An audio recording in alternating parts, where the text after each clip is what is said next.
So I want to hear about your thoughts on near-life-death experience. A lot of people have, in surgery, said that, middle of the surgery they could come out and see what's happening, see the conversation, what the doctor is doing.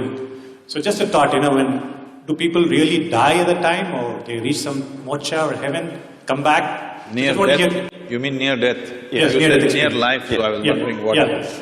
So when I saw you, I saw life, near-death experience. Okay. There's near-death experiences where, let's say, someone is about to die. Very often, we've read these accounts, like Dr. Sanjay Gupta's book talks about these, like cheating death. In which case, they then have these experiences where they may see lights or what have you. So I just want to distinguish that because they're two different cases. That's what I want to know. Okay, all right. Anyway, when we say death, the definition of death on one level is you lost your body. That's what death is. So, let's not go into other areas, they'll get you into very fuzzy places. About near-death experience, it's… what is being referred to as meditation?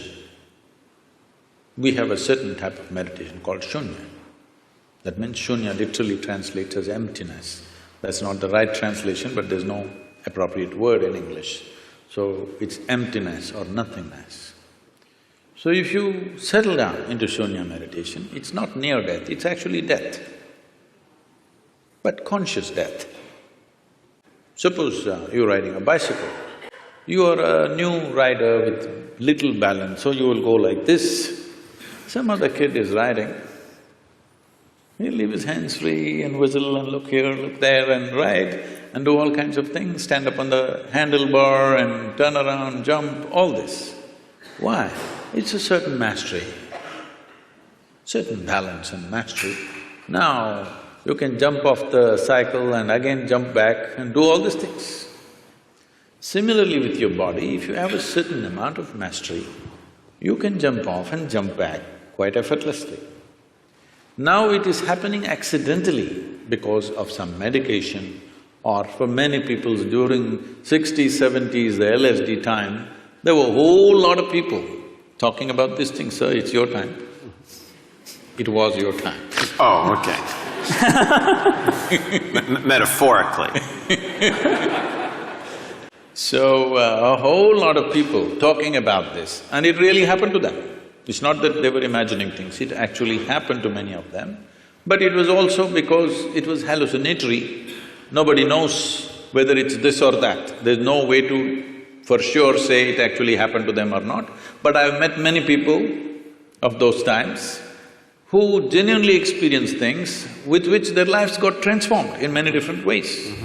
In a crazy way, but suddenly everything about them changed simply because somewhere they perceived this… you can yo-yo this body a little bit if you wish, it's not a permanent thing. Just that little awareness changed the way they perceive life and they behave and they do things in their life. So this near-death, I'm not really looked at any of the thing, but some people have told me, some popular books, they were saying they see angels and there's a tunnel going. See, one thing is, you must understand, when somebody is going on the surgery table, the doctors may be confident, the patient always fears that he may die. Hello? Doctors may be confident, they know the case, they know what they're doing, 99% of the time they're confident what they're doing. But the patient, once he closes his eyes and hands over his life to somebody, he always fears what will happen. So every small thing he thinks is death. It happens to people, if you put a gun to somebody's head and just shoot and miss them or it's a blank, they almost died. Near-death experience, they'll blank out for some time and then they come back. They really think they went away and they came back. And they saw the scene also from the top, because that's because of the Hollywood. So, human mind is capable of creating many dimensions of experiences. It need not be construed as death, it's life. First of all, anyway, I'm coming out with a book on death, an inside story. I'm doing this for 6.5 years, it's not complete yet. Okay. Hope in the next year or so I will come out with this. Why I'm saying this is,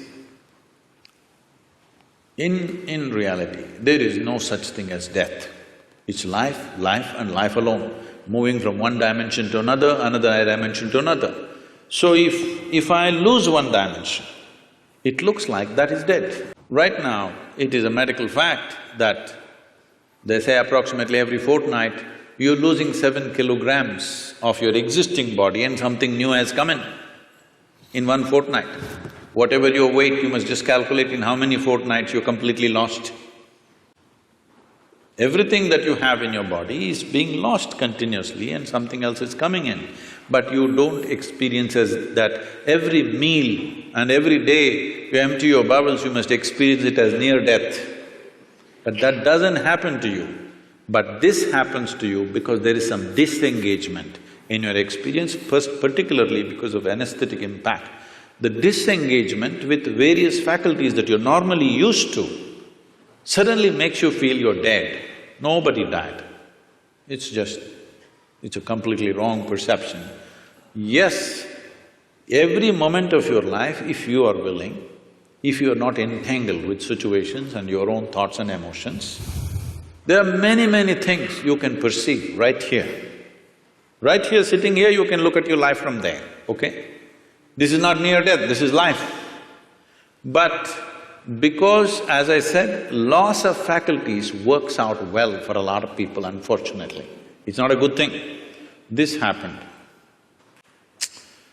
A man met a close friend of his that he knew very well when they were in the university together, after 25 years break. So he invited home for dinner, he went, and being an Indian household, the wife was serving and these two men were eating. And every time he wanted to ask for something from his wife, he said, my honey, my sweetie pie, my boo-boo-boo, my coco-coo, my bulbul, and whatever else, your Tamil, so my tangam and my chuchu, all those things.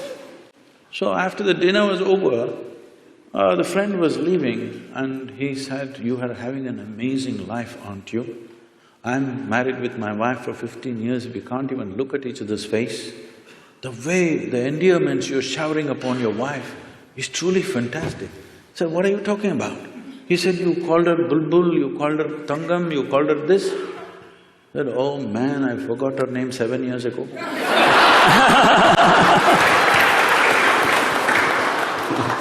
Loss of faculties, unfortunately, work very well for a lot of people because they are suffering their faculties.